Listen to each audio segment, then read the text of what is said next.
निसर्ग हाच आदिवासी समाजाचा खरा गुरु आहे. जल, जंगल, जमीन या देवतांची पूजा आदिवासी समाजातील कोकणा, कोकणी, भिल्ल, वारली, महादेव कोळी, ठाकूर, कातकरी आदी जमाती शेकडो वर्षापासून निसर्गातील देवदेवतांची पूजा अर्चा करीत आहेत. त्याचपैकी एक वाघबारस.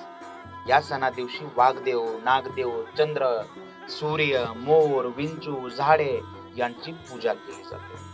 दिवाळी म्हटलं की गोडधोड पदार्थ, नवनवीन कपड्याची खरेदी, फटाक्यांची आतिषबाजी, लक्ष्मीपूजन, भाऊबीज असा हा आनंदोत्सव सण मोठ्या उत्साहाने साजरा केला जातो.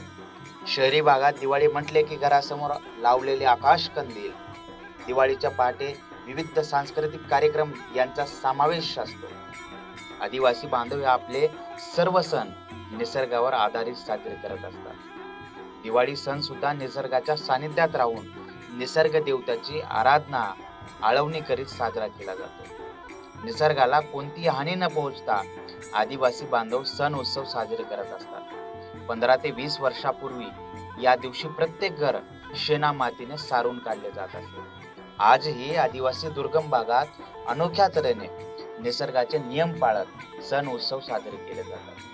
घरातील सर्व सदस्य घर सजवण्यासाठी कंबर कसतात. दाराजवळ आंब्याच्या पानाच्या मखमली फुलांच्या माळा बांधल्या जातात. सर्व घर मखमलीच्या फुलांनी सजवले जाते.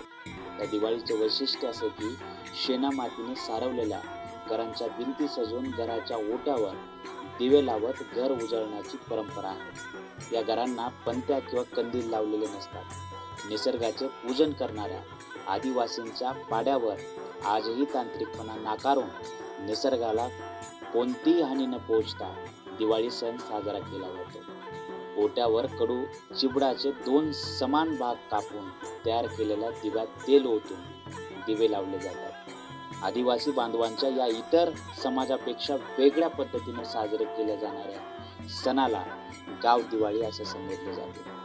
तर अशा या वाघ बारस सणाच्या